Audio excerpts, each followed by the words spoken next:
1, 2, 3, 4. Hi everyone, this is Jewish Talk, coming to you live from Nassau Community College on 90.3 WHPC. Also streaming on the iHeart and the iTunes app.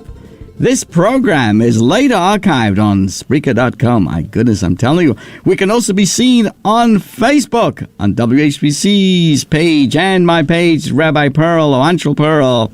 So hi there, my name is Rabbi Perl. Good morning, good afternoon, and good evening. And when I meet people on the street, they always repeat this same mantra. Good morning, good afternoon, good evening. It all depends on when you are listening or watching us. So today, dear friends, I'm going to take a little bit of a journey, a little bit on talking about a number of issues. One is the path of least resistance. Is it okay to carry a grudge? Now, does carrying a grudge, does it interfere with a belief system? Does it interfere with life? And I see people who are looking to also the idea about most people are left holding the bag. I want to tell you that I'd like you very much to be left holding your dishes. And I'm going to tell you a story about that in a moment. So let's begin with the idea of the path of least resistance. So good morning, everybody. I see that Linda Zellickson has joined us. Thank you so much. If you'd like to post on the Facebook, we'll be happy to recognize you, and to certainly we say hello to everybody listening in the world of radio. And let's get right into it. Let's get right into it. This week's portion of the Torah tells us a story, and as you know, the purpose of me sharing these stories and these is to come away with a principle, with an outlook in life. And it is very important in the world that we live in today to have a focus, to have a foundation, because upon that foundation, the whole day goes differently, the weeks go differently, the month goes differently. A person must live with a foundation. So here's a principle I'd like to share with you. Let's just give you the background. Torah tells us a story about a group of men who are unable to bring their Passover offering at the appointed time. And they approach Moses with a sincere request. Why should we lose out? Hey, why should we lose out? It so happened that these individuals had been occupied with a good deed. Why were they, where were they? According to so many, it was nothing less than they were carrying the remains of Joseph from Egypt en route to his final place in Shechem in the Holy Land. And because of their contact with the dead, they were carrying the bones, they were ritually impure, and therefore they were unfit to bring the offering. Well, what happened? Moses consults God and was told that, in fact, the men were quite right. And moving forward, those who were ritually impure or far away at the time of Passover offering, which was brought on the 14th day of Nisan, are given a second chance exactly 1 month later on the 14th of Iyar to make good of their lost opportunity. This particular episode in the Torah means a lot to me because the date when this second chance is given is the 14th of Iyar, which is the Yartzeit date, day of passing of my dear father of blessed memory. And the lesson that I want to share with you today is very much a lesson that he taught us as well, coming out of the Holocaust. So there are many important lessons from this particular incident and this particular story. It's called Pesach Sheni, the second Passover. They couldn't bring it on the first, so they were able to bring it, the Passover offering, a month later. And what is that lesson? It's never too late. There are second chances in life for all of us. Or that God sometimes waits to see if we really want something badly enough to demand it, and only then does he give it to us. But now I'd like to share with you an important message that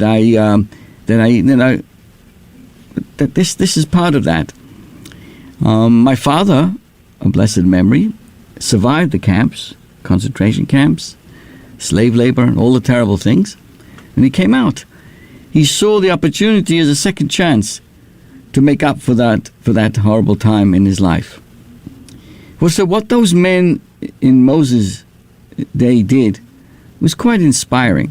You see, they They didn't really have to come and plead with Moses for a second chance. After all, as we would say in Minneol, they had a perfect alibi. They could simply have said, hey, listen, we were busy with another mitzvah. Like I said, they were carrying the important bones of Joseph to bring him for his ultimate burial in the land, in the Holy Land. So they were busy with good things. They were spiritually unable to participate. They had no reason to feel guilty. They couldn't be faulted, and yet it did bother them.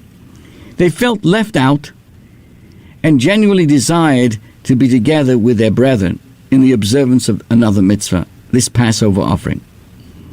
People who had every opportunity to be free of obligation and willfully choose to actively seek obligation is something deserving of honorable mention. It's right that they should be singled out in the Torah for their sincerity and their devotion. Which brings us to our lives as well. We're all very good at making excuses. It's too cold, it's too hot, it's too expensive, too difficult. Azoy and azoy and azoy. Too many, right? Too many of us take the path of least resistance. Parents arranging a bar mitzvah for their son sometimes look for an easy way out. Can we have it at Mincha, Rabbi, the afternoon service? That will be less demanding on our son. He's very active in the school sports program, won't have much time to learn. You know, brides and grooms don't always appreciate the beautiful way of life Judaism can offer our most intimate relationships. Do we really have to attend classes, Rabbi? Is the mikveh compulsory?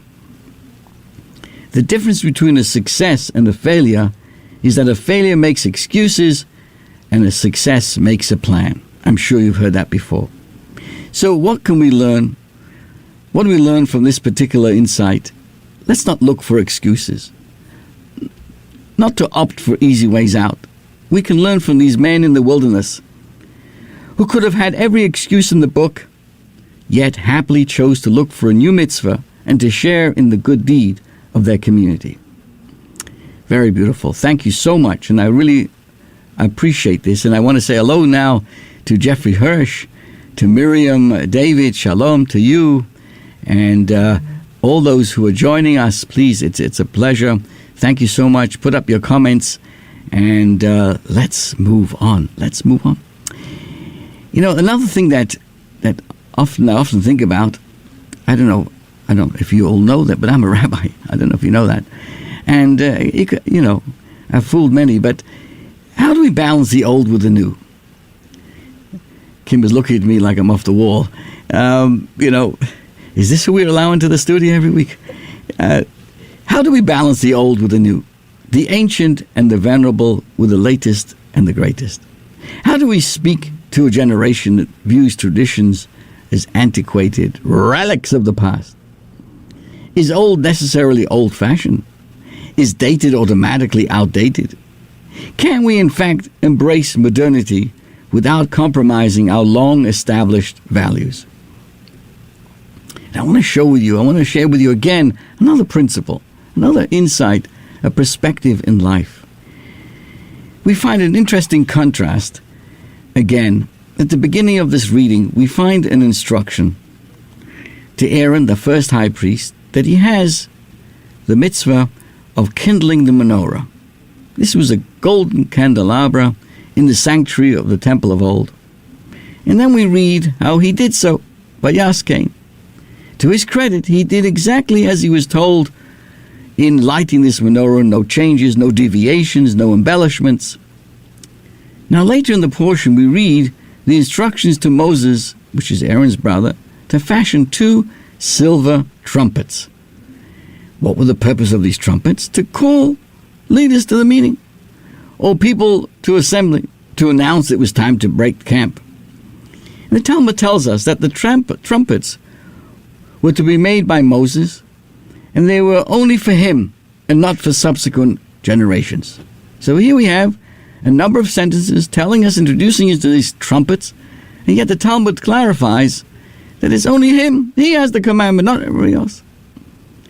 The menorah, which was a basic staple of the temple, is a fundamental symbol of our faith. It represents light, the Torah, the spiritual enlightenment, with which the temple illuminates the world.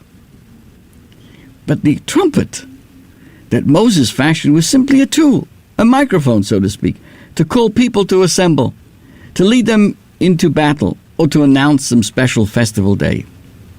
So you see the difference. On the one hand, we're getting Aaron. He says, I'm going to do exactly what you told me to do, and I'm never going to change it. Yet we also present it with the trumpets, and where we make the point of saying it's only for him. Why? Because the trumpets was the way to call people at that time.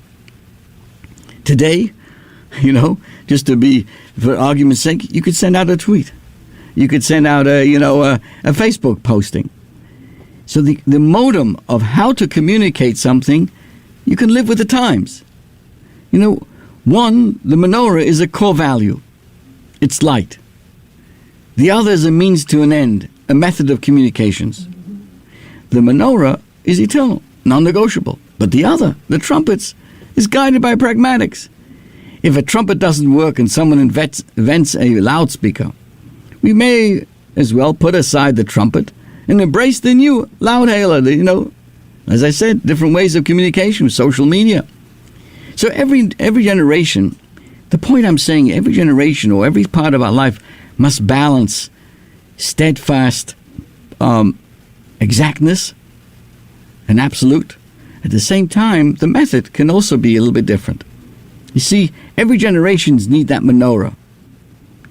But not every generation needs a trumpet. Moses had trumpets. Fine.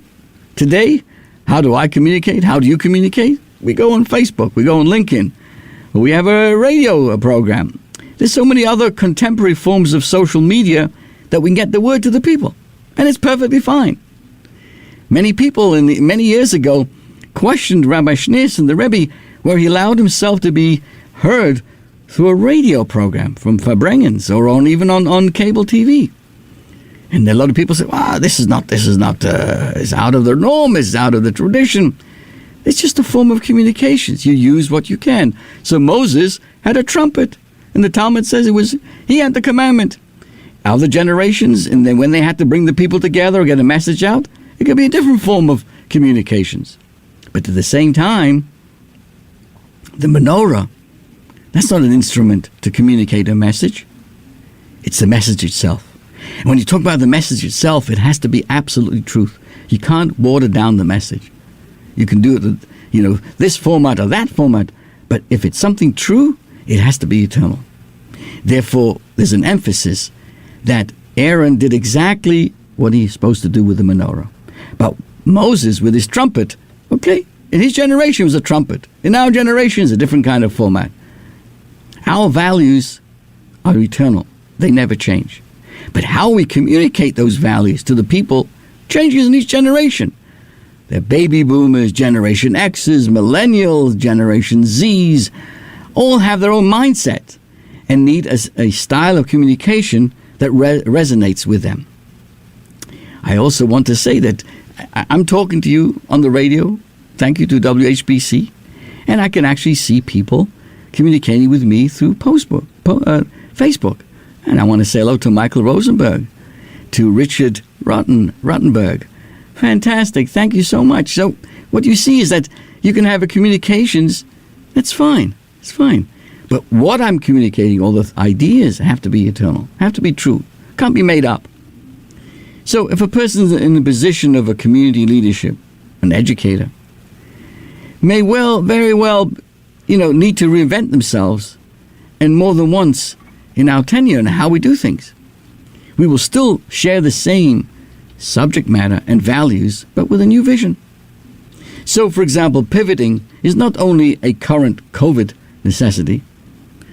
Adapt or die has been a byword of business strategists for a long time. While trumpets may be passé, the menorah and its message will never die.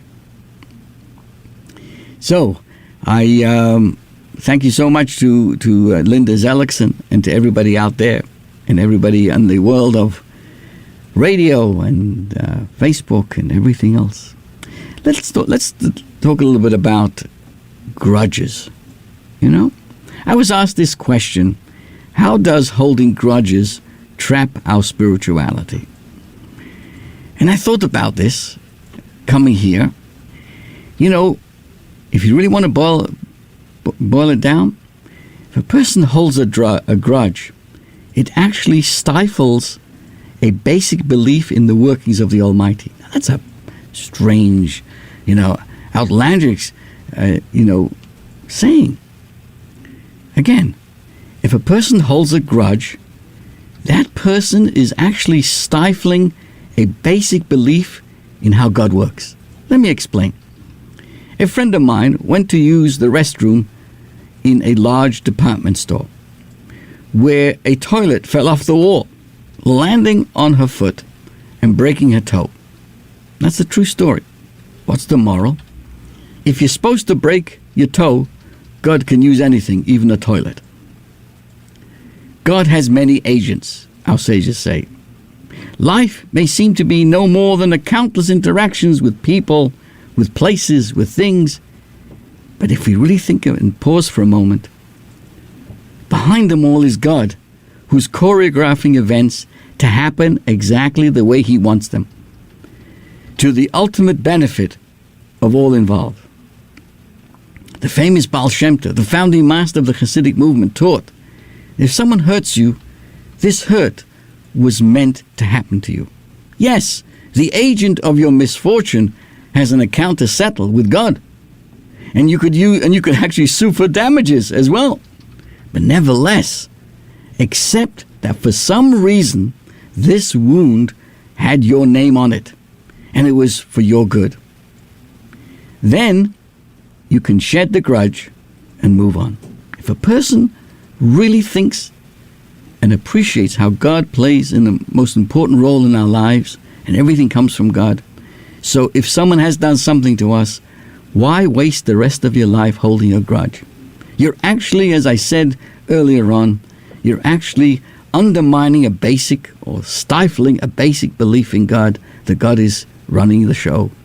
So if someone has said something bad to us, figure it out, work it out. The other person obviously has to work it out themselves, but don't hold it, because you're wasting important energy in life. Let's see now. Barry Wohl says a very nice thought here today. A happy person will never hurt you. Wow. I wonder why you said that, Barry. A happy person will never hurt you. Very powerful. I think the reason, I'm not sure, Barry. I'm talking to Barry, one of our Facebook posters today. He's the poster boy. Haha. What a happy person will never hurt you. I think what I learned from that is that a person who's happy in life is someone who's connected to their source, to their soul. The eternal optimist aspect of a person's life comes from a person who sees divine providence in everything they do. So they live a much happier life. And when they are more in tune with God, they're more in tune with the God that's inside of someone else as well. Someone who is constantly down on themselves is going to be down on other people as well. So they what's the word now? They project this on someone else as well. I think that's what Barry's taught me today. Let's see. Because if they're happy, they have no reason to bring you down, only up. Wow. Nice. Even better than what I said. Thank you, Barry. You're going to have to be on this show one of these days. And maybe we'll find some time for that. Okay. So enough with the grudges. Enough with the grudges already. I mean, okay. Guess what, my friends? We've just concluded the celebration of Shavuos. A week ago, as you know, I wasn't able to be here. It was the holiday of Shavuos. What is the holiday of Shavuos? That's when the Torah was given at Mount Sinai some 3,334 years ago, when God gave us the Torah. And each year on the holiday of Shavuos, we renew our acceptance of God's gift, and God re-gives us the Torah. So what is Torah, people say? People ask. I'll tell you. And the more life goes on, the more I've come to appreciate that we all need something, the ability to wage war. Don't get nervous. I'm not a fanatic. But we have the ability to look materialistic things in the face in the world, and we have the ability to cut through the facade of the falseness, of the bruteness. Where do we have that ability to look at the world and look at it with a deeper manner, to look at another human being in a more meaningful way, as just expressed? Comes from Torah. Torah can actually make a person a mensch. What is that? A man and a woman of God. Because Torah provides us with the ability to cut through the layers of concealment that do not allow us to perceive the organic oneness of this world and the organic oneness within ourselves. Take, for example, scroll down for 10 seconds, just 10 seconds, not now, after my program, but 10 seconds through your news apps, headlines, and you will know in your gut how desperate the world is for Torah. We live in a time of vexing confusion and anxiety. Values are distorted across the political spectrum. The culture is barely holding on to any semblance of dignity. Life is disregarded. Children are not valued. The mental health of our youth is failing, and the attendant ills of addiction and substance are rampant. Read the Torah portion. Read up on the book of holiness. You will find that the Torah is a blueprint for creating a normal society that should be filled with compassion, love, justice, responsibility. Torah can transform reality as we know it. Torah can subdue and silence the voice of destructiveness that wants to sow discord in our lives.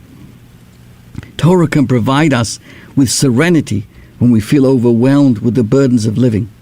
Torah can provide peace when war wages around us. Torah gives us compassion when we feel hatred. Torah gives us strength and confidence when we feel weak. Torah provides clarity amid confusion. Ladies and gentlemen, we have the ability, each of us, when we study and learn, and some of the principles that we share each week, we can learn how to change the world and change the world for good. Talking about change, I want to tell you a story that I posted recently, and I think it's worthy of everybody hearing it. You see, a lot of people that I know left holding the bag. Their whole life, they're left holding the bag. I want to give you this story to help you appreciate that we should be left carrying our dishes and cutlery. You think I'm off the wall? Listen carefully. Listen carefully. I do appreciate the postings on Facebook, my page on WHPC. Beautiful. Thank you so much. As you may know, Britain's Queen Elizabeth II is celebrating her Jubilee. I want to tell you a story, a very powerful story, about Rabbi Marvin Heyer, who serves today as the director of the Simon Wiesenthal Center in Los Angeles. And before he became that, he actually served as a rabbi in British Columbia. So he was part of the British Commonwealth. And he was invited in a fascinating encounter he had with the Queen. He was invited to a special dinner with the Queen and her husband, Prince Philip, as you all know, passed away at the age of 99. Now, he informed the organizers of this event that, he has special kosher dietary needs. And the palace assured him that he would have his own set of dishes and cutlery, and of course, he would be served specially ordered kosher food. Okay? Hey, who would want to turn that down? But to his chagrin, after the first course, all the guests were asked, by the behest of Her Majesty, with the Queen, to move to another table, so that all the guests could acquaint themselves with one another, right? You move different tables, meet different people, interesting, right? You're not sitting there with the same boring people. A nice idea, but not for this rabbi. What was he going to do now about his kosher food and his utensils? If he went to a new table, the new dishes and cutlery would not be kosher, which means he would be the only one not eating. On the other hand, to stay in his seat would be to defy the Queen's request. Oi, what are we supposed to do? What do you do? he decided he would take his kosher dishes to the new table. So as the musical chairs experience began, there was one man in the room was moving around with his cutlery. Now everybody there didn't really pay much attention, but there was one Jewish person who did take note. He was a distinguished federal judge in Canada, and he felt ashamed. He looked at the rabbi in disdain. How could it be that a rabbi would act in such a distasteful manner, like a schnorrer searching for food, when the royal family had gone to such great lengths to accommodate him? Rabbi Haya explained to him that the British Empire was 550 years old, but the laws of kashrus were 3,334 years old. So should he really cast away the kosher because it might be improper in the eyes of the Buckingham Palace? Is Moses inferior to the royal English family? The Jewish judge was quite embarrassed. And so Rabbi Haya brought his plate to the new table. Then again, after the next course, as the guests moved again, he picked up his plate once again and carried it to the new location. As he was walking with his plate and cutlery, Prince Philip walked by and noticed the rabbi standing with his cutlery and plate in his hand. "Rabbi," he says, "you do not trust that we will have dishes for you on the new table? Why are you carrying your dishes?" So the rabbi presented Philip with a lesson in kosher dietary laws and food chemistry. The flavor of the food gets absorbed in the utensils, so if a plate was used to eat shrimp, I can't use that plate. Show him. Therefore, I have to transfer my kosher plate from table to table. Philip found this so intriguing that he called over his wife, the queen, to get this lesson from the rabbi. Now the queen and the prince engaged the rabbi in a lengthy discussion all about the laws of kashrus and all that it involves, as the entire crowd just stood around and wondered if the rabbi and the queen were some old pals from school. Shortly afterwards, seeing how well received the rabbi was by Her Majesty, the Jewish federal judge that I just mentioned decided he too would capitalize on his Jewishness. And he approaches the prince and the queen, introduced himself as another Jewish judge here in Canada. The prince looked at him and asked him one piercing question. He said like this: "If you are a Jew, why are you not holding your dishes?" What did I learn from this story? Let's be proud of our heritage. Shavuos reminds us not to be embarrassed. Let's take those kosher plates, metaphorically referring to our ideals, our mitzvahs, our principles, and moral standards. Let's take them wherever we go. This is your host, Rabbi Perl, wishing you a fantastic week. Stay well.